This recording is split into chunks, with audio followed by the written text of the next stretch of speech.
بسم الله الرحمن الرحيم الحمد لله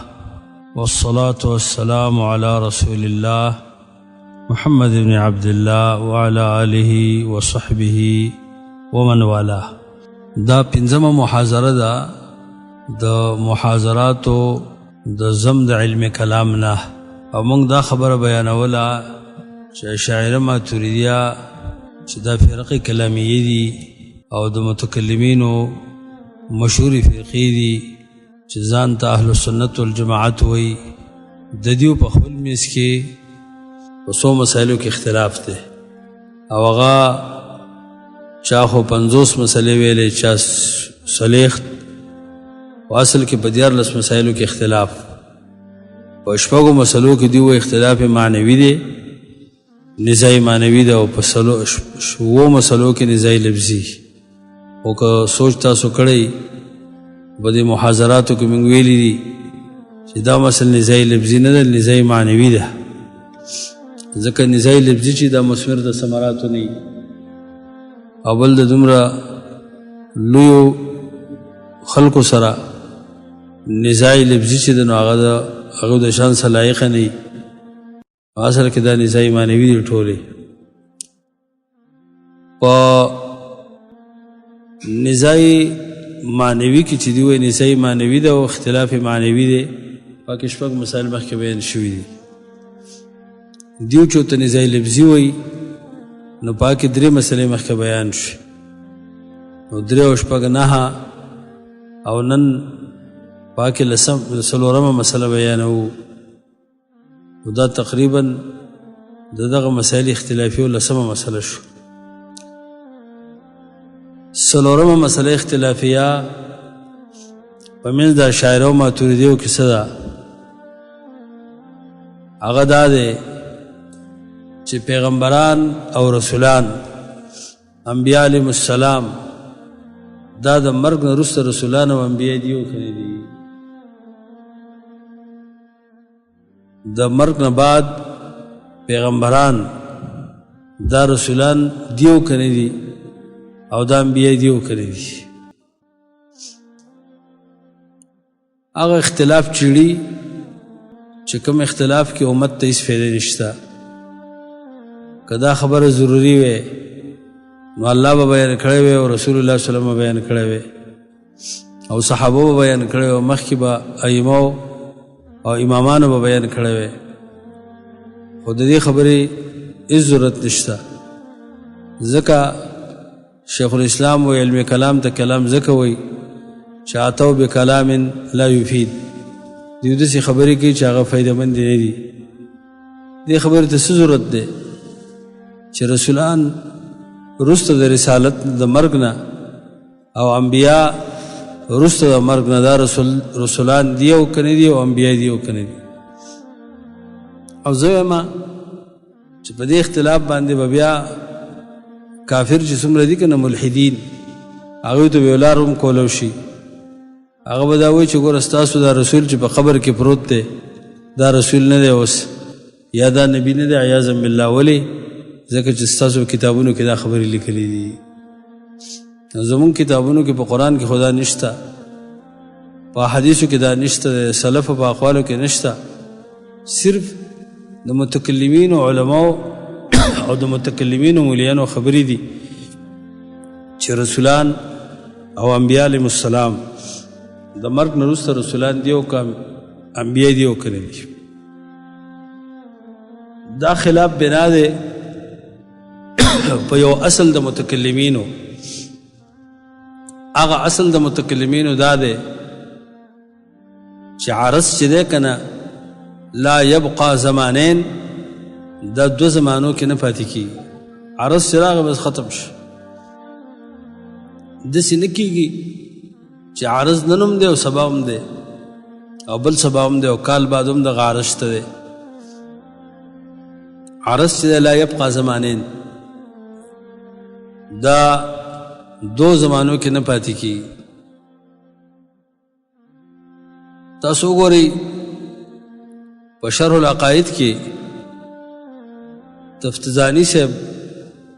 چې کله د دې متن شرح کوي لیس بعرض الله عرض نه دی. نو د دې لاندې دوه دلیل راوړي. یو دلیل دا دی چې لأنه لا يقوم بذاته، عرض قائم بذاته نه بل يفتقر الى محل يقومه فيكون ممکنا، دا محتاج محل ته چې هغه محل د وجود راولي، دا ممکن شو، الله ممکن نه دی. دویم دلیل وی ولأنه يمتنع بقاؤه، دا عرض بقا ممکن نه وي، دا عرض بقا ممکنه، دا عرض بقا ممتنعي،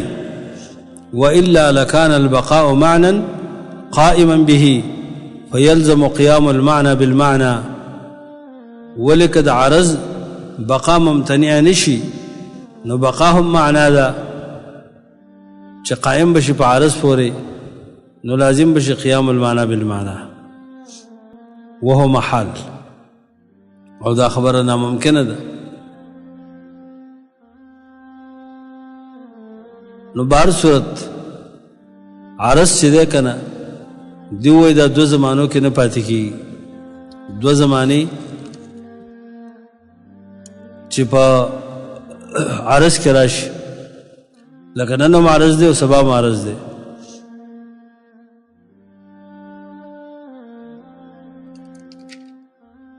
په دې اعتبار سره نبوت او رسالت دا اعراض دي. نبوت او رسالت سری اعراض، دا صفات الحی دي، د ژوندي صفات دي، ژوندی سړی نبی او رسولي، او صفات د حی دا اعراض دي. او اعراض چې نو هغه لا تبقى زمانین، هغه دو زمانو کې نه پاتې کېږي. نو لہذا رسول الله صلی الله علیه وسلم چې اوس د دنیا نه تللی دی، اوس هغه وفات دی، چې وفات دی نو اوس رسول او نبی دی او که نه دی. پوه شو په خبره باندې؟ اوس نبی دی او که نه دی. په دې کې اختلاف. او تاسو لږ دې خبرې ته سوچ وکئ، د متکلمینو دې خبرې ته ګورئ. د دې اختلاف د انبیاء په نبوت او په رسالت کې دی بعد الموت. او قاعده ولداګ دی اصل دا چې عارض دو زمانو کې نه پاتې کی، لا يبقى زمانین. نو دا خو د انبیاء ژوند تم شامل دی. یو نبی چې په یو میاشت کې نبی، نو دی په بل میاشت کې د نبوت څنګه ثابت دی؟ یو میاشت عارض نه پاتې کی بناء على اصلهم الفاسد. یا یو روز نبی دی دا نبوت سبا ته څنګه پاتې کیږي؟ یو روز رسول دی نو دا رسول رسالت سبا ته څنګه پاتې کیږي؟ یا خو به قول کې په تجدد د امثالو چې دا هغه پرونی نبوت نه دی ختم شوی، نننی نبوت دی، خو دا د هغه مثل دی. او دا هغه سبانۍ نبوت دی، خو دا د هغه مثل دی. میاشت بعد چې نبوت او رسالت دی، نو دا د هغه میاشت مخکې د نبوت او د رسالت مثل دی. نو په دې تجدد د امثالو خو تفتزاني صاحب رد کړی دی. هغه وایي چې تجدد د امثالو باندې په عرض کې قول کوئ، نو بیا خو په اجسامو کې قول په تجدد د اجسامو وکئ. هلکه دا پرونی زید نه دی، دا نوی زید راغل دی، خو د پرونی مثل دی. او دا میاشت مخکې چې زید و هغه نه دی، خو دا د هغه مثل دی. نو تاسو لږ د دې د خبرې ته سوچ وکئ چې دیو وایي چې انبیا او رسولان وروسته مرګ نه انبیا او رسولان دي که نه دي؟ ځکه چې عرض خو دو زمانو کې په دو وختونو کې نه وي، عرض خو چې راغی یو وخت کې ختم شو. نو موږ وایو چې دا خبره خو بیا د انبیاو په ژوند کې هم ده چې یو نبي یو کال نبی دی، یا یو میاشت نبی دی، یا یو روز نبی دی. نو دا روز بعد او میاشت بعد او کال بعد څنګه نبی شو؟ اوس په دې خبره پوهېږئ؟ ځکه چې دا قاعده خو داسې نه ده چې دا په ژوند کې نه ده او د مرګ نه وروسته دا قاعده ده. دا خو د دې مطلقه قاعده ده چې عرض لا یبقى زمانین.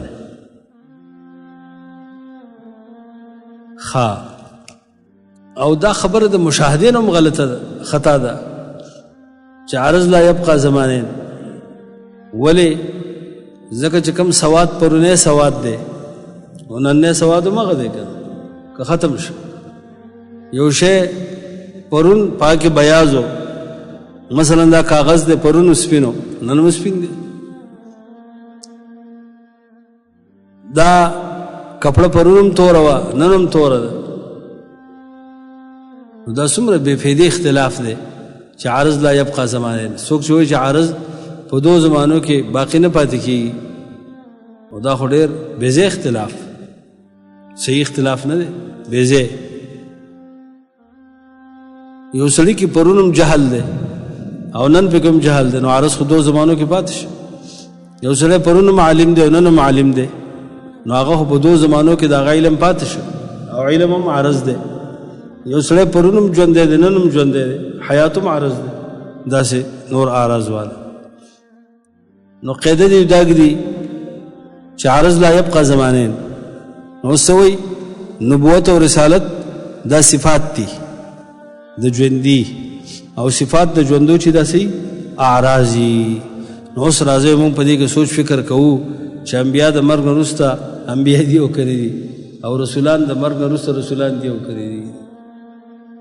یو غلط سوچ فکر او یو غلط قول د کتاب سنت او د وحی نه مخالف، په دې کې ستاسو کار څه دی چې دې خبرو کې ګوتې وایي. نو کرامیه چې دا ډله د متکلمینو ده او د دې نور اصول شته دی. یو اصل دا دی چې ایمان اقرار ته ویلی کی، تصدیق او عمل ته نه ویلی کی. نوع د کلام الله حادثه ګڼي،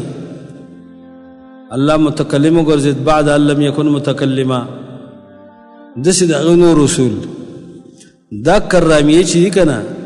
او دا یاد ساتئ کرامیه په اصولو کې اتباع د محمد ابن کرام دي.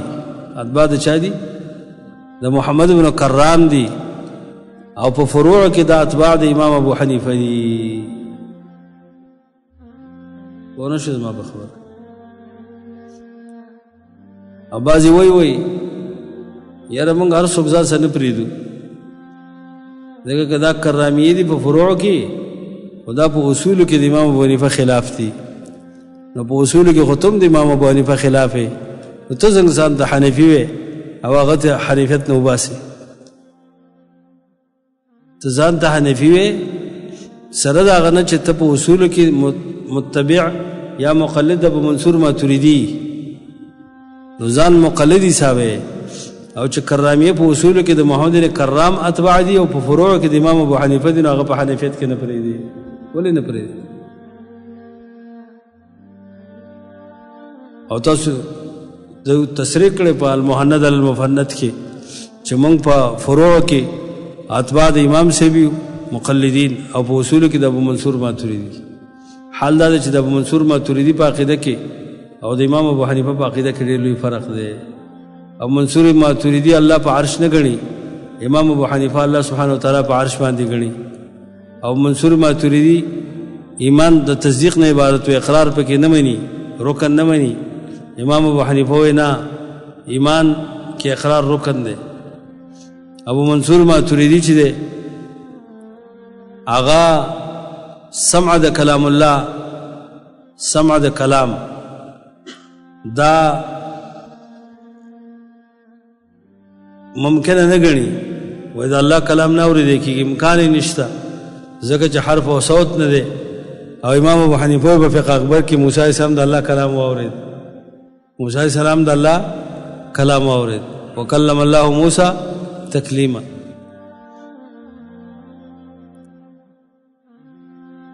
نو څرنګ ته ځان ته مقلد د امام ابو حنیفه وې، سره د دې چې اصول یې نه منې، او هغه ځان ته که مقلد د محمد بن کرام وایي او په فروع کې ځان حنفي المسلک حسابوي، نو ته وایې نه هغه زموږ سره نه دی. او امام احمد بن حنبل لیکلي دي په خپل کتاب الرد علی الزنادقه والجهمیه کې، او ابن ابي العز لیکلي دي بشر العقید تحاویه کې، چې ډېر معتزله او ډېر جهمیه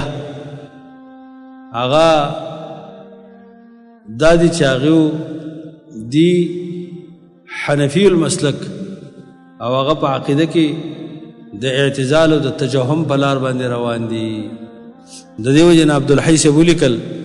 فالرفع والتکمیل کې چې احناف حضرات څو قسم دي دا مولانا عبدالحی لیکي الرفع یو احناف هغه دي چې هغه کامل احناف دي کامل حنفي دي ته وایي چې هغه د امام صاحب په عقیده کې ملګری او په فروع کې ملګری بل هغه وایي ناقص احناف دي ناقص هغه دي چې په فروع کې ځان مقلدین حسابوي او په اصولو کې ځان مقلدین د امام صاحب نه ګڼي وګوره الرفع والتکمیل فی الجرح والتعدیل د مولانا عبدالحی لکنوي چې مشهور حنفي عالم دی معتدل عالم دی ابې لیکلي دي وایي په منځ د حنفي کې او په منځ د اهل سنتو کې نسبت د خصوص من وجه دی وایي حنفي به وي او د اهل سنتو نه به وي لکه ښه حناف او حنفي به یو اهل سنتو نه به نه وي لکه هغه احناف چې هغه په فروع کې د اعتزال په لار روان دي ارجاء په لار روان دي د تجهم په لار روان دي د کرامیو لار اختیار کړې ده نو دا څه دي دا حنفي دي خو د اهل سنتو نه دي او اهل سنت به یو حنفي به نه لکه شوافع مالکیان حنابله بیا هلته هغه لیکي وایي په دې کې قسمونه دي وایي معتزله پکې دي وفیهم الشیعه او په دې احنافو کې شیطان هم شته والله علم چې دا خبره څنګه کړې وایي وفیهم الشیعه دا دروغ نه وایي الله په فضل سره دا مولانا عبدالحی صاحب په دې تصریح کړې ده په خپل کتاب الرفع والتکمیل کې نو خبره مې دا کوله چې دا کرامیه چې دا اتباع د محمد بن کرام دي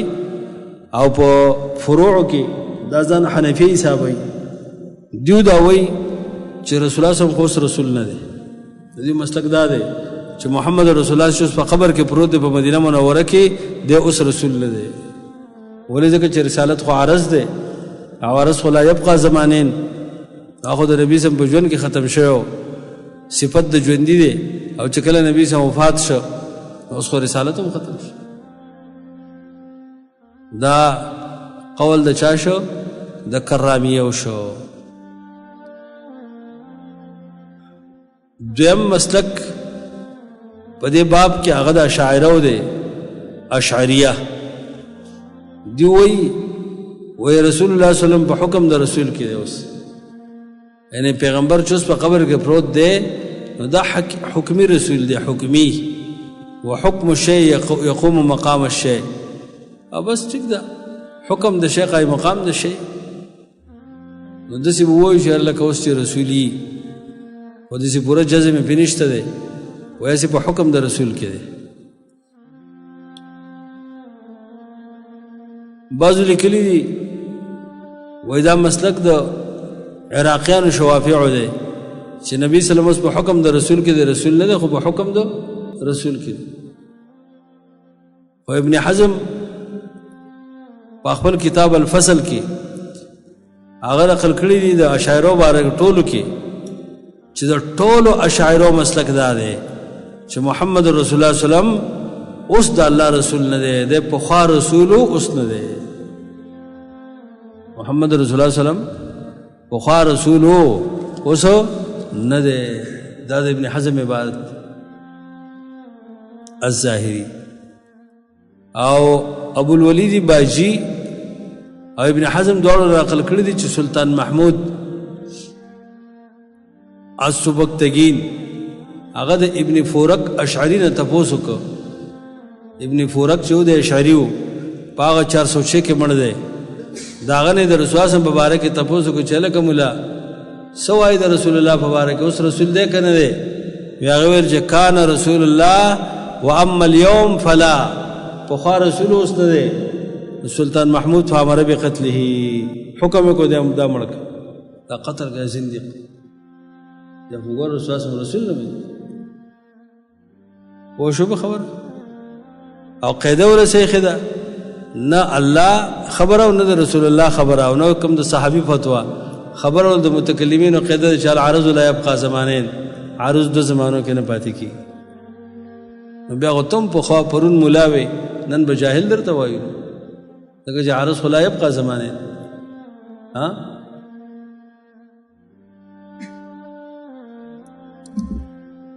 دا دو قول شو دریم قول دا شاعرو دا دی دا د اشاعرو یو قول خدا شي چې د اوس رسول نه دی پخوا و اوس راشه که مونږ وایو چې اوس رسول دی نبی سم ته څه وایو چې دی اوس رسول دی یاره د دپاره به یو بل بدعت ایجاد کوو یو بل بدعت ایجاد به له کوو نو هله به د نبي سم رسالت هغه به مونږ تسلیمو چې اوس په قبر کې رسول دی هغه بدعت څه دی هغه دا دی چې رسول الله صلی الله علیه وسلم په قبر کې ژوندی دی په حیات دنیوي سره دا قول د حیات دنیوي د یاد ساتئ دا یې په دې بنا کړی دی چې رسول الله صلی الله علیه وسلم رسول دی ولې که مونږ اوس مړ تسلیم کړو نو رسالت یې ختمېږي څه یې ختمېږي رسالت یې ختمېږي نو چې کله اوس رسالت مونږ یې منو نو بیا به له حیات ثابتو بیا به له څه ثابتو حیات او رسالت خو دنیوي و که نه نو حیات هم څه شو حیات دنیوي شو دې ته ویلی کېږي بناء الفاسد علی الفاسد بناء الفاسد علی الفاسد د رسول الله صلی الله علیه وسلم د رسالت نبوت نه انکار حال کونی فی قبره او بیا د هغه دپاره بل بدعت ایجاد کول چې محمد رسول الله صلی الله علیه وسلم ژوندی دی په حیات دنیوي سره نو ځکه رسول دی ژوندی دی په حیات دنیوي سره نو ځکه څه دی دا رسول ولی وای د دې لپاره چې د نبی سم رسالت زایله نشي ځکه چې صفات د حی چې دي نو دا اعراض دي او د دې لپاره دا مشروط دي په حیات د موصوف باندې دا صفات چې دا مشروط دي په چا باندې په حیات د موصوف باندې نو چې موږ محمد رسول الله سم ژوندی ومنو نو البو رسالت او نبوت ثابت شي او کدا ونه منو نو رسالت او نبوت له ثابتېدل ويودونه خرط القطات ودا خرط القطات بشانت مشکل او ناممکنه کار دی دته بنا الفاسد الفاسد دیو چوي عرض باقی نه عرض د خبر باندې ځان پوکي دیو چوي عرض په دو زمانو کې باقی نه ولی باقی نه وای ځکه چې بقا هم عرض دی بقا هم څه نو لازم بشي قیام العرض بالعرض دلیل باندې ځان پوکي دیو چې العرض لا يبقى زمانين عرض په دو زمانو کې نه دا ولې نه ځکه عرض خو په خپل محتاج د محل ته تابع د خپل تحیز کې د تحیز د غیر نو چې عرض ته مونږ باقی وایو نو بقا معنا د عرض دی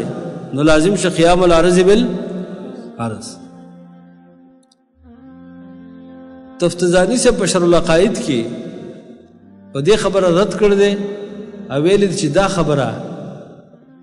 چې بقا معنا ده او لازم بشي قیام العرض بالعرض دا بنا ده په دوه مقدمو دوه مقدمې ستاسو فاسد دي تفتزانی چې متکلم دی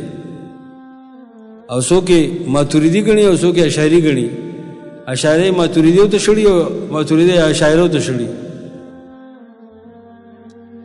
نو که اشعریم شي داغو اصل خدا او چې العرض لا يبقى زمانين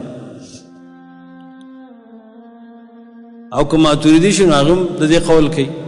لکه دا خبره ورسته ماتوریدی هم دا وایي نو قیام د عرض بالعرض دا خبره چې که عرض باقی شي نو بقا عرض دی لازم به قیام العرض بالعرض دا خبره بنا ده په سو مقدمو په دوه مقدمو او دوه مقدمې سي دي فاسد دي وګورئ د تفتزانی عبارت د دې متن لاندې فرمایي ليس بعرض وي لأن قيام العرض بالشيء معناه أن تحيزه تابع لتحيزه والعرض لا تحيز له بذاته حتى يتحيز غيره بتبعيته بيسوي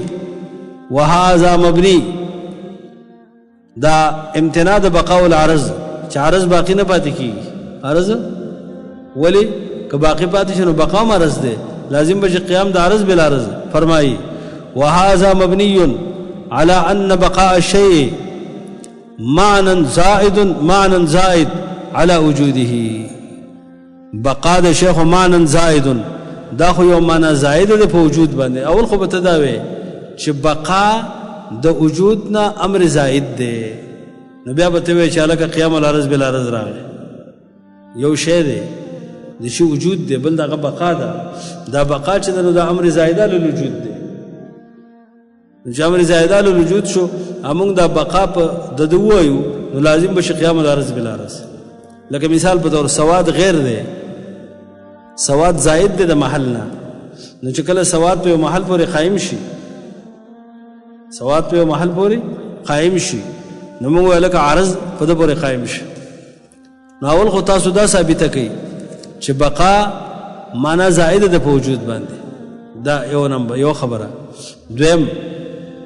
ته چې وایي قیام العرض بالعرض به راشي، قیام څه ته وایي؟ وان القيام معناه د قیام معنا د التبعیة فی التحیز، تبعیت فی التحیز.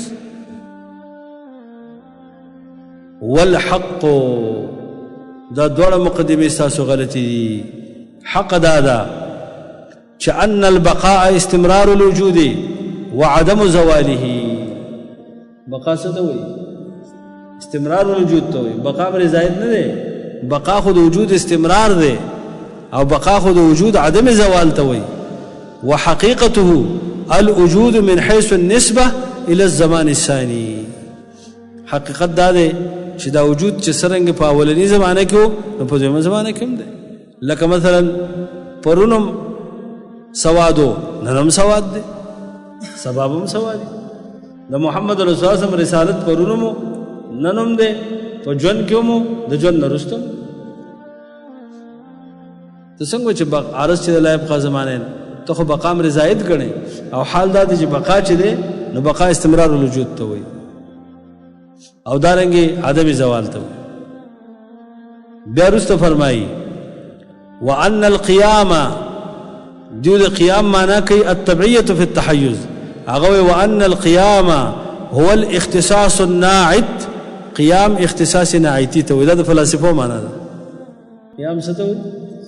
څه مطلب؟ مونږ وایو دا شی په ده پورې قایم دی، معنا دا شی صفت دی او دا بل شی موصوف دی. نو صفت په موصوف پورې قایم وي که نه؟ دا یې معنا. د دې وجې نه فلاسفه د الله په صفاتو باندې د عرض او د اعراضو اطلاق کوي. ولې وایي اعراض صفات په الله پورې قایم دی، الله موصوف دی، صفات دای صفات دي. او متکلمین چې دي د الله په صفاتو باندې د عرض اطلاق نه کوي. ولې وایي عرض خو دې دی چې هغه په خپل تحیز کې د بل د تحیز تابع، او د الله خو تحیز نشته دی. د الله صفات به په خپل حیز کې د الله د حیز څنګه تابع شي؟ دی فرمایي وایي دا دواړه مقدمې ستاسو غلطې. یو بقا امر زائد ګڼئ، حال دا چې بقا استمرار الوجود ته وایي. اول د قیام معنا تاسو کوئ تبعیت فی التحیز، وان القیام هو الاختصاص الناعت كما في اوصاف الباري تعالى، لك كما في اوصاف الباري تعالى، فانها قائمه بذات الله تعالى ولا تتحيز بطريق التبعيه لتنزيهه تعالى عن التحيز. چې کله دا راګیر کړه کنه نو هغه یاره مونږ وایو چې اعراض باقی دي، دغه تجدد د امثال راځي، دغه سره راځي. پرونه عرض نه دی، خدا نه عرض نه عرض راغل دی، خدا د پرونه مثال دی. دی وی وان انتفاع الاجسام في كل آن ومشاهدة بقاؤها بتجدد الامثال ليس بأبعد من ذلك في الاعراض. ابي هوي نعم تمسكهم في قيام العرض بالعرض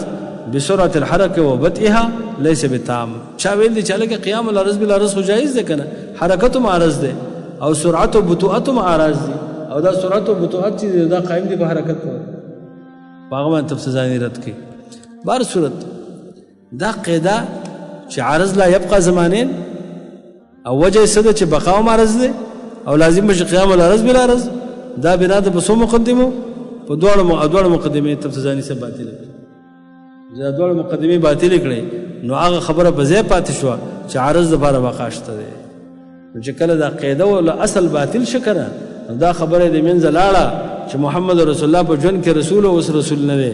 یا په ژوند کې نبی او نبی نه دی. دا خبره د ختم شو، ځکه دا بنا او د دې په اصل باندې، او چې اصل ول تفصیلي سره ختم کو، دا فرع ول مون ختم کو، اصل ول هغه باطل. خبره پوښتنه ځکه خدا عقلی اصول دي کنه، دا عقلی اصول یو عقل پرس په کې راځي، هغه اصل کې دي. بل عقل پرست به راضي هغه ول اصل ختمي کله په خپل راولېږي خپل قاعده د شپې نه برابر کې سبا شراشه قاعده استونړي ودا قاعده زمو غلطه عقل دی عقل دا وحي نه ده شرع نه ده بلکې دا خو عقل چې یو عقل راغی دا بل عقل نه خامخ خلاف کوي او یا مخکې خپل سوچ کړی بیا چې دوباره سوچو کې هغه خپل مخکنه قاعده باطل کی بار صورت اشاعره قولو کو چې محمد رسول الله صلی الله علیه وسلم ژوندې په حیات دنیوي سره او چې کله ژوندې شه په حیات دنیوي سره نو د رسول الله صلی نبوت او رسالت پاتې شي اوس نبی او رسول ځکه چې ژوندې دی حال دا دی چې دا بنا د فاسد الفاسد ده د انبیاء علیهم السلام د پاره په قبر کې ژوند او هغه ژوند داسې ژوند ګڼل لکه د دنیا د ژوند په شان دا د قرآن او د سنت سراسر خلاف عقیده ده ځکه شیخ الاسلام رحمه الله په قصیده کې دا د جهمیو مذهب ګرځولی دی چې جهمیه دا وایي چې انبیا په قبرونو کې ژوندي دي هلکه چې انبیا په قبرونو کې ژوندي وي په حیات دنیوي سره نو بیا به په ژوندي سړي څو خاورې اړوي په ټنونو خاورې ته څنګه په ژوندي باندې راپاساړی او بیا په خپل نبي باندې په رسول باندې یو بل دا چې رسول سم ژوندی وي نو محمد رسول الله سلام چرته صحابه د قبر ته براغلی وي چې رسول الله زموږ په دې مسله کې اختلاف دی ته موږ له په دې کې فتوا راکا چې دې حل د مسلې به څنګه لکه مثال به تور صحابو کې په خلافت کې اختلاف راغی چې خلیفہ به څوک انصارو نه وي کده مهاجرو نه وي اختلاف وکړو ابو بکر جنو حدیث پیش کړه ائمه من قریش نو که نبی سلام په حیات دنیوي ژوندې وي ابو بکر به قبر ته تللی او د الله د نبی نه تپوس کړی چې خلیفہ او امام به څوک استانه رستا دریم نمبر ګورئ که نبی سلام په حیات دنیوي ژوندې وي نو صحابه په استسقا کې عباس ابن مخ کې کوله عباس ابا نمخ کې کوله بلکې د نبی سلام قبر ته بودري دی او ته ویلی چې یا رسول الله ته زموږ په ژوند کې وسیله وي الله ته په استسقا کې اوس تا ته بیا و چې ته الله ته و چې به مو باران وکړي الله ته و چې به مو باندې حالانکه عمر سی ویل اللهم انا كنا نتوسل الیک بنبیک موږ به تا ته ستا نبی وسیله کوو نه دغه دعا اوس تا ته دغه تر وسیله کوو هغه مخکې کړی دی هغه به دعا غواړي الله په موږ باندې باران وکړي دا ولې توسل بالعباس کوي چې نبی سم ژوندی و توسل به په نبی کړی وی کنه په ذات د نبی ویسه کړی وی توسل بل دا چې نبی سم ژوندی په حیات دنیوي سره حیات دنیوي سره نو بیا با رسول الله صلی الله علیه وسلم نه صحابه ولې خورېده د مدینه منورې د مرګ نه بعد چې څوک شام ته لاړو څوک یو طرف ته لاړو څوک بل طرف ته لاړو بلال رضی الله عنه مدینه پرېښوده چې نبی ژوندی دی نو ولې ځي د مدینې او هغوی ته پته وه چې رسول الله صلی څه شو وفات شو هغه شخصیت لاړ د دنیا نه چې په کوم شخصیت باندې موږ راجمع وو هغه اوس لاړ د دنیا نه داسې شیخ الاسلام داسې ملازمې ذکر کړي دي او داسې اعتراضات قرآن وګورئ تاسو قرآن نبی ته څه وایي انک میت وانهم میتون وما جعلنا لبشر من قبلك الخلد افإن مت فهم الخالدون که مړ شو دا به ژوندي پاتې شي انک میت وانهم میتون وما محمد الا رسول قد خلت من قبله الرسل افإن مات کده مړ شو کده موت څه ته وایي زوال د روح د بدن نه چې د بدن نه روح وځي دغه ته موت وایي کنه نو د رسول الله صلی الله علیه وسلم حیات دنیوي ختم شو په قبر کې څنګه ژوندی دی په حیات دنیوي سره افإن مات او قتل انقلبتم على اعقابكم ابو بکر رضی الله عنه چې راغی د نبی صلی الله علیه وسلم د وفات په وخت کې څه ویله تبتا حیا ومیتا یا رسول الله تبتا ته پاکیزه شخصیت حیا ومیتا په ژوند کې هم او په مرګ کې هم د مرګ نه بعد هم ته پاکي او په ژوند کې هم پاک او الله به پتا باندې دوه مرګ نه ژوندي کوي نه جمع کوي او دا آیت ولس وما محمد الا رسول ابي دا ویلا وای که څوک د محمد رسول الله بندگی کوي نو فإنه قد مات هغه وفات شوی دی د دومره نصوصونه بعد دا اختلاف کول چې پلان کې مولوی سی وایي چې ژوندی دی او پلان کې وایي چې مړ دی پلان کې وایي چې ژوندی دی او پلان کې وایي چې مړ دی دا چې څوک وایي ژوندی دی دیو دا مسله ولې راایستلې ده دا د دې لپاره راایستل ده چې هلته رسالت ختمېږي او نبوت ختمېږي نو د اثبات د رسالت او د نبوت لپاره قول کړی دی په حیات د نبی باندې په قبر کې حیات د نبی مونږ منو او حیات برزخی منو څه منو حیات برزخی د محمد رسول الله صلی الله علیه وسلم لپاره برزخ ژوند ثابت دی او دا د برزخ ژوند د اولیاء د لپاره ثابت ده د شهداو د لپاره ثابت ده د عام مؤمنانو لپاره بل احیاء ولکن لا تشعرون خود د دنیا ژوند د محمد رسول الله نه ختم شو ځکه خو له صحابه غسل ورکه ځکه خو له صحابه کفن ورکه ژوندي سړي د څوک کفن اچي او ژوندي سړي له څوک د مړو غسل ورکي بیا راغلی قبر ته کوزي وشو په مطلب باندې او چې ژوندی وي په حیات دنیوي سره نو ولې عمر رضی الله عنه به ویلې چې که چا ویلې چې محمد رسول الله وفات شوی دی نو خیر نشته زه یې قتلوم زه به یې مړ کړم او به یې وژنم دا ټول د هغه خلکو اقوال او ارادي چې چا په قرآن او سنت باندې پوره یقین نشته او په خپل عقل خبرې کوي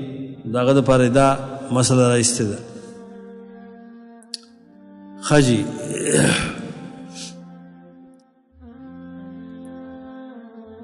دا خو درې اقوال شو څلورمه خبره دا ده څلورم قول ماتوریدي وایي نبی صلی الله علیه وسلم رسول دی څنګه چې مخکې و نو هلکه څنګه رسول دی هغه مړ دی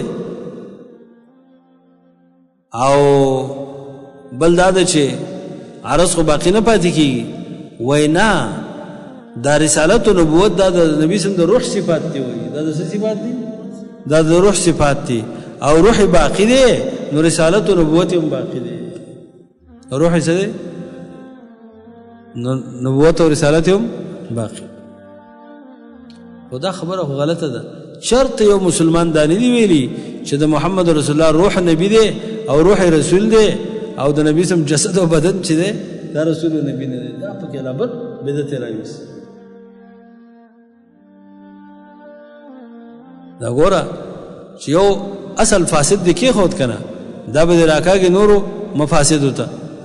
هغه فاسد اصل یې خیر دی چې عرض لا يبقى زمانه نو حیران دي چې رسول الله صلی الله علیه وسلم دوس رسول وایي او نبی ته وایي کو نه وایي نو څوک یو څوک بل څوک بعضو په کې ویل کې چې خلاف لفظي دی زمونږ دا شاعرو خلاف څه دی دا لفظي دی اصل لفظي خلاف دی خو نه دا خبره غلطه ده بلکې دا معنوي خلاف دی ځکه دې ته خلاف فی النفي والاثبات وایي څه ته وایي خلاف فی النفي والاثبات په دې کې خو توفیق او تطبیق نه کیږي ځکه یو طرف ته نفي ده بل طرف ته اثبات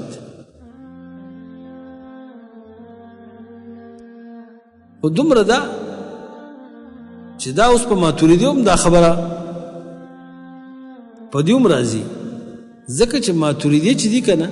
دا هم د دې قائل دي چې عرض لا يبقى زمانین څنګه چې اشاعره دا وایي چې عرض لا يبقى زمانین تفتزاني بیا اگر که اشعري دی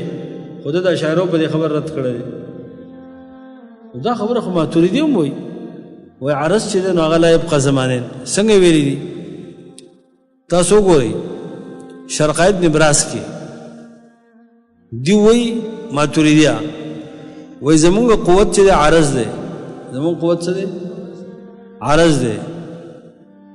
او عرض چې دی نو لا يبقى زمانین او د الله قوت او قدرت چې دی نو هغه لیس بعرض دی د الله قوت او قدرت عرض نه دی نو ځکه هغه نه منقطع کېږي او زمون قوت چې دی او قدرت د عرض دی او عرض چې دی لا يبقى زمانین نو لہذا زمون قدرت هم ختم شو زمون طاقت هم ختمېږي نو معلومه شو چې د ماتوریدیو او د اشاعره یو اصل دی چې العرض لا يبقى زمانینا نو چې دا اصل د ماتوریدیو هم شو نو ماتوریدي به څنګه وایي چې د رسول الله رسالت هم شته او نبوت هم شته ځکه چې رسالت او نبوت خو عرض دي او عرض خو لا يبقى زمان څنګه چې قوت او قدرت د بنده عرض دی کنه په خبره پوه شئ تاسو دا خبره چې مخکې مونږ وکړه چې دیو قائل دي اشاعره لکه د نبی سم حیات باندې حیات دنیوي دا ګوره تاسو المهند علی المفند وګورئ عقاید علماء دیوبند کې هم دا مسله لیکل ده چې انبیا ژوندي دي او دا حیات دنیوي یادوي په شان ته د مذهب د اشاعرو او د دې رستنو متأخرینو ځکه چې یو قدامه احناف دي امام ابو حنیفه ابو یوسف محمد داغه په دې خبره کې څه نقل نشته دا متأخرین چې رااله متکلمین دیو دا خبرې شروع کړې نو دیوم دا وایي کشمیری سے لیکل دی او شبیر احمد عثماني دی دواړو لیکل دی وای نبی سلام په قبر کې مسکی بی اذان و اقامتنا بس سره او باقاعده وای قبر کې اذان کی او په قبر کې اقامتم کی بی اذان و اقامه فتح الملهم کې شبیر احمد عثماني لیکلی او فیض الباری کې علامه کشمیری لیکلی دی و محمد رسول الله په قبر کې مسکی بی اذان و اقامتنا عین را مؤذن هم ځان له ساتلی دی او اقامت تم کیږي او باقاعده جمع کیږي په خبر او دومره ګوره په دې کې ورننه وتی دي بیا دیو د نبی سم د حیات دپاره بل دلیل وایي دا دلیل قاسم نانوتوي صاحب شیخ قاسم نانوتوي رشید احمد گنگوهی او اشرف علی تانیوی دا دلیل ویلی دی یو دلیل څه ویلی دی وایي رسول الله سم ځکه ژوندی دی چې د نبی سم میراث نه رسېده چا میراث یې څوک نشي اخیستی او میراث خو د مړي یي که نه او نبی سم خو ژوندی دی نو ځکه د رسول الله سم میراث نه تقسیم شوی دا یو دلیل دویم دلیل دا دی چې نبی سم ځکه ژوندی دی په قبر کې چې د هغه د بیبیانو سره نکاح نه کېږي د هغه بیبیانې بل چاته حلالې نه دي ځکه چې دا د ژوندي سړي ښځې دي او د ژوندي سړي بیبیانې چې هغه بل چاته په نکاح باندې نه حلالېږي په خبره پوه شو تاسو دا دواړه خبرې د دې بزرګانو غلطي دي غلطې ده به غلطه وایو چې هر څوک چې هلکه د رسول الله سم میراث چې نه رسي دا خو محمد رسول الله ویلي دي چې مونږ انبیا چې لا نورس زموږ میراث څوک نه اخلي زموږ میراث نه وړی کېږي زموږ میراث نه تقسیمېږي مونږ چې څه پرېږدو دا زموږ نه وروسته صدقه ده او د الله نبي پخپله ویلي ځکه خو ابوبکر رضی الله عنه فاطمې رضی الله عنها ته میراث د رسول الله سم ورنه کړ پوه شو په مطلب باندې پاتې شو دا خبره چې د نبي سم بیبیانې دا د رسول الله سم نه وروسته چاته حلالې نه دي دا دلیل د دې خبرې دی چې محمد رسول الله ژوندی دی دا استدلال غلط دی دا استدلال غلط دی غلط په دې وجه دی چې محمد رسول الله سم بیبیانې دا د امت میندې دي دا د امت میندې دي او د مور سره نکاح حرامي مونږ دلیل د کوم ځای نه وایو مونږ د دې نه وایو الله فرمایلی دي وازواجه امهاتهم د پیغمبر بیبیانې دا د امت میندې دي وازواجه امهات او تاسو پته ده چې د پیغمبر بیبیانې د امت میندې دي نو په څه کې میندې دي دا په توقیر کې په احترام کې په عزت کې د هغه دومره عزت دی لکه د خپلې مور عزت ځکه خو د عائشې رضی الله عنها په باره کې راځي ام المؤمنین دا د مؤمنانو مور ده عائشہ چې دا ام عبد الله ام المؤمنین دا د مؤمنانو مور ده وازواجه امهاتهم النبي اولى بالمؤمنين من انفسهم وازواجه امهاتهم سوره احزاب او یو قرات په کدام شته وهو ابو لهم او رسول الله صلی الله علیه وسلم د مؤمنانو پلار ده نبی سمې پلار ها د نبی سلام بیبیانې دا د امت مین دي نه دي پس کې په خلوت کې لکه د مور سره خلوت جایز دي د نبی سره بیبیانو سره خلوت ناجایز د مور سره سفر جایز دي د رسول الله سره بیبیانو سره څوک سفر نشي کولای مور ته قتل جایز دي د رسول الله صلی الله علیه وسلم د بیبیانو ته څوک نشي کته مور سره لاس میلاول جایزي لمس یا مور بچی ښکلی د نبی سلم بیبیانو ته دا اجازت نشته دا صرف بیبیانې د هغه دي او میندې د مؤمنانو دي په احترام او په عزت کې دا یو وجه دویمه وجه دا ده دا میندې د مؤمنانو دي په دې وجه د دوی سره نکاح په دې وجه نه کېږي یو خو میندې شوې دویم نکاح په دې وجه نه کېږي چې دا د نبی سلم په جنت کې بیبیانې دي په جنت کې به د چا په نکاح کې د محمد رسول الله په نکاح کې وي او که د دوی سره د بل چا نکاح روا وي نو دا به په آخرت کې بیا د بل چا بیبیانې وي ځکه قانون دا دی چې زنانه کله د یو خاوند نه کونډه شي او د بل سره نکاح وکړي نو په قیامت کې به دا د دویم خاوند سره راپاسي دا به په نکاح د دویم خاوند کې او الله دا نه غواړي چې د محمد رسول الله بیبیانې په دنیا او آخرت کې دوی سره بل څوک نکاح وکړي د دې وجه نه د هغوی نکاح په امت باندې حرام کړی دی وغیر ذلک نور وجوهات پکې هم شته دا څومره ګوره ابعد استدلالات دي دې ته ابعد استدلالات وایي کله وایي ژوندی دی ځکه د بیبیانو سره نکاح نه کېږي کله وایي یاره هغه ژوندی دی نو ځکه رسول دی او نبي دی او کله وایي ژوندی دی نو ځکه یې میراث نه تقسیمېږي په خبره پوه شو تاسو نبي سره مفات دی ژوندی نه دی ښه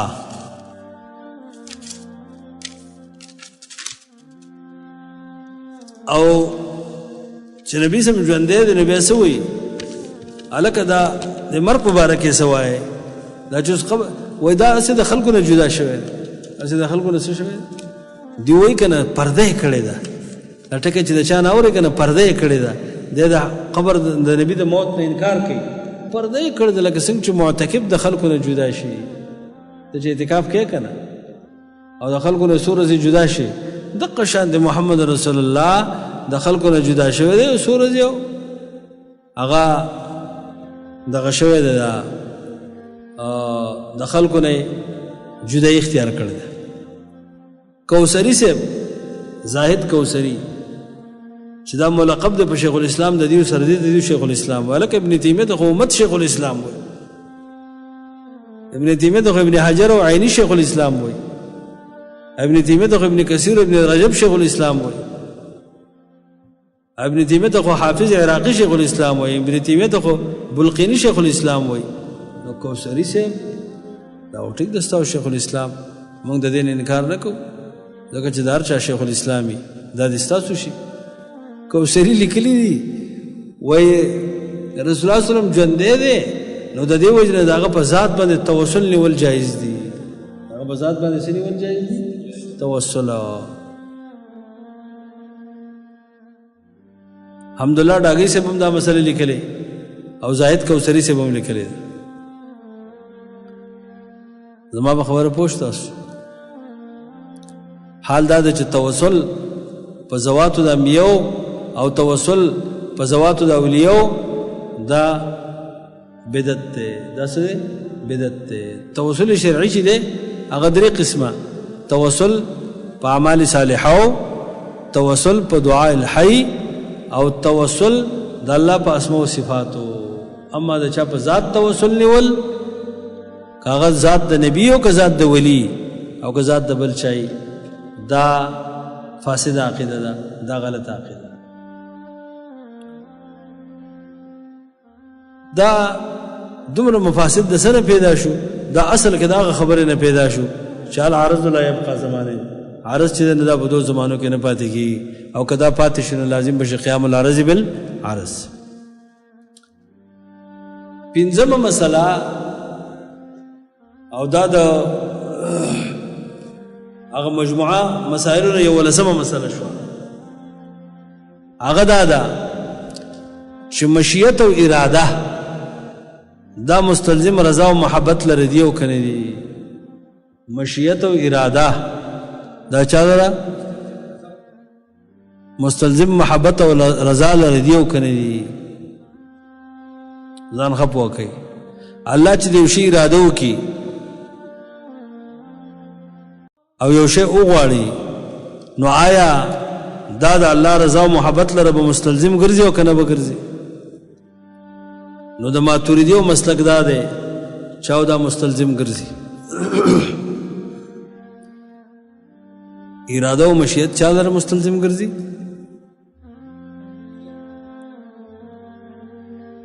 د امام ابو حنیفه رحمه الله نه نقل کې لږ اختلاف دی. کوم کتابونه چې امام څخه منسوب دي چې دا د امام څخه خپل کتابونه لکه فقه اکبر، الوصیه، الفقه الابسط، نو پاک دا دي چې اراده مستلزم رضا لره نه ده. اراده مستلزم چا لره ده؟ دلیل دا دی چې معاصی او ګناهونه او کفر دا ټول د الله په اراده کیږي، خدا د الله په رضا او په محبت سره نه دي. دا په الفقه الاکبر کې، الفقه الابسط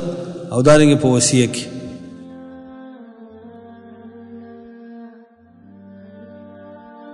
لیکن امام سے ابتدا قول منسوب شوه دی چې رضا او اراده یو شی.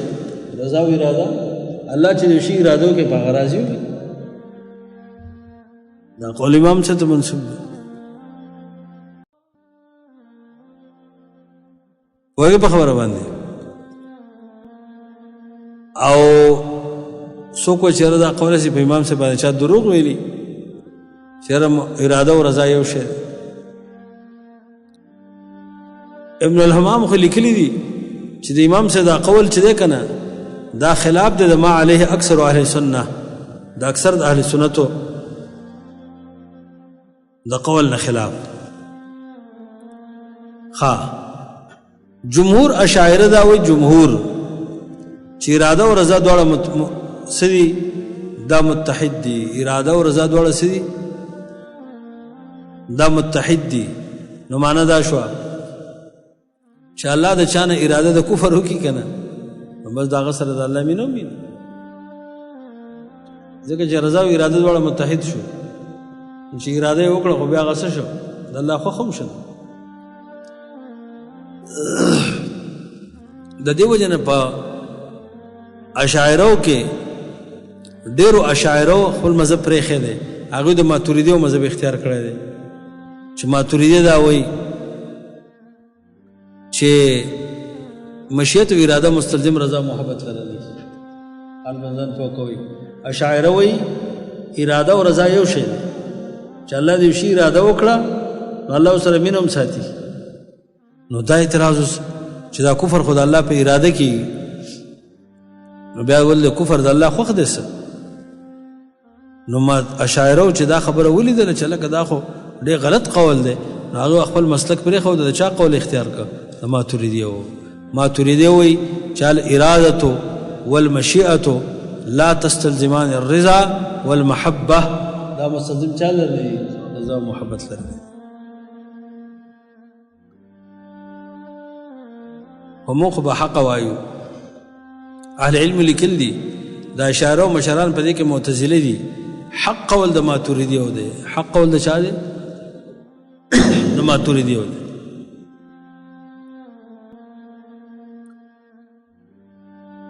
او هغه قول څه دی؟ د اراده او د محبت او د رضا په منځ کې فرق. د محبت او د رضا او د اراده په منځ کې څه دی؟ فرق. تحقیق واوري او دا تحقیق به تاسو ته ملويږي د ابن تیمیه په کتابونو کې او د ابن قیم په کتابونو کې او د ابن ابي العز په کتابونو کې. ایو را پاسي بس هر سړی مولا دی. اوس وای ګوره ابن ابي العز لیکلی دي، ابن ابي العز لیکلی دي چې اراده دو قسمه ده، یو کونی ده او بل شرعي ده. او دا خو زموږ د علم کلام په کتابونو کې نشته. دا لکه نو ستا په علم کلام کتابونو کې دي څه، ستا په شرقایت کې او غریب هغه د دې نه څه خبر ده؟ دا خو د علم خبرې دي. ابن ابي العز رحمه الله یا ابن تیمیه ابن قیم رحمه الله رحمهم الله غو چې دا لیکلي دي دا خبره په ځای لیکلي ده او دا د نصوصو په رڼا کې لیکلي ده. دا په څه کې لیکل ده؟ د نصوصو په رڼا کې لیکلي ده چې اراده دو قسمه ده، یو کونی ده او بل شرعي. خدا خبره لګي زده کوي مشیت اراده کونی ته وایي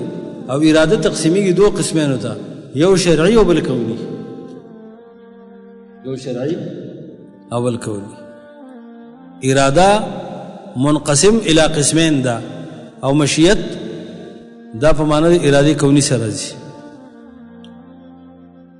وما تشاؤون الا يشاء الله اوس دا خبره چې دی ایمو لیکل او مشرانو ابن ابي العز وابن القيم ابن ابي العز وابن القيم ابن تيميه رحمهم الله نو دای په ځای باندې لیکلی دا چیرې اراده دو قسمه ده یو کونی او بل شرعي او دای د نصوص په بنا لیکلی دا او شاه ولی الله صاحب په دفاع د ابو حنیفه کې په دفاع د ابن تیمیه رحمه الله کې کوم رساله لیکلې ده شاه ولی الله صاحب الته دا خبره لیکلې ده چې شیخ الاسلام دا خبره کوي نو دا د آیتونو په بنا کوي چې اراده دو قسم دی یو کونی او بل شرعي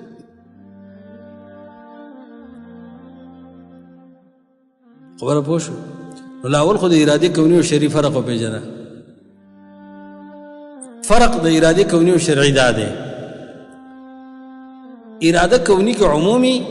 او اراده شرعي کې خصوصي سمې ویله اراده کونی کې عمومي اراده کونی طاعات تم شامل ده او اراده کونی معصیت تم شامل ده عموم پکې اراده کونی چی کنه دا طاعات پر متعلق کیږي ځکه چې موږ اوس موږ کو او دارنګ نیکي کو او د کې د الله اراده کونی شته کنه کله الله اراده کونی نه وي موږ نشو کولای دا وما تشاؤون الا ان شاء الله او اراده شرعي چې دا صرف په طاعات پر متعلق کیږي دا په معصیت پر نه متعلق کیږي فرق پوه شو اراده کونی کې څه ده عموم ده ها الاراده الكونيه تتعلق بالطاعات والمعاصي واما الاراده الشرعيه فلا تتعلق الا بالطاعات په دې اعتبار سره د دوړو په منځ کې څه عموم خصوص ته مطلق ده یو که عموم نه بلکې خصوص ده دویم فرق یو پیژنه دویم فرق اراده کونی مستلزم محبت رضا لرنی او اراده شرعی مستلزم محبت او رضا لري په اراده شرعی کې مراد د الله محبوبي او په مراد باندې الله راضي او په اراده کونی مستلزم محبت رضا لرنه ده کله به د مراد د الله خوخي او د الله به محبوبي او کله به چې لکه په طاعات کې او چې نه لکه په معصیت کې فرق پوه شو اراده کونی چې دا مستلزم چا لرنه ده محبت رضا لرنه ده او اراده شرعي مستلزم محبت رضا لرنه ده سو فرق شو دو فرق دریم فرق زده کوي اراده کونی چې دا د تعلق د توحید ربوبیت سره ده او د اراده شرعي تعلق د توحید الوهیت سره ده اراده کونی تعلق د چا سره ده هغه د ربوبیت سره تعلق ساتي انما اذا اراد شيئا ان يقول له كن فيكون او اراده شرعي چې دا داغه تعلق د توحید الوهیت سره سو فرق شو درې سلورم اراده کونی کې تخلف د مراد د اراده نه ناراضي او په اراده شرعي کې تخلف د مراد د اراده نه ناراضي ځکه د بشمار خلکو نه الله اراده د ایمان لري شرعي اراده ده ایمان خود الله خوښ دی هغه ایمان نه راوړي الله یې موږ کوي هغه موږ نه کوي په اراده شرعي کې تخلف د مراد تخلف مراد د اراده نه جدا کیږي او په اراده کونی کې تخلف د مراد د اراده نه ناراضي نو په منځ د اراده شرعي کې او په منځ د اراده کونی کې نسبت د مخصوص من وجه ده دواړه به لکه ایمان د ابوبکر په دې کې اراده کونی هم د اراده شرعي هم ده اراده کونی وي او اراده شرعي بني لکه کفر د ابو جهل او اراده شرعي وي او اراده کونی بني لکه ایمان د ابو جهل الله د ابو جهل ایمان غواړي کنه غواړي اراده شرعي شته ایمان ول نه راوړي اراده کونی نشته او چې اراده کونی او اراده شرعي نه لکه کفر د ابو جهل او چې دواړه لکه ایمان د ابوبکر صدیق رضی الله عنه.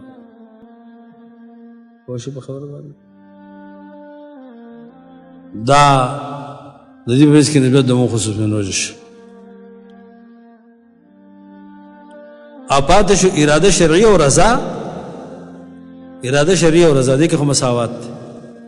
اراده شرعیه عین رضا ده او رضا عین څه ده؟ اراده شرعیه ده.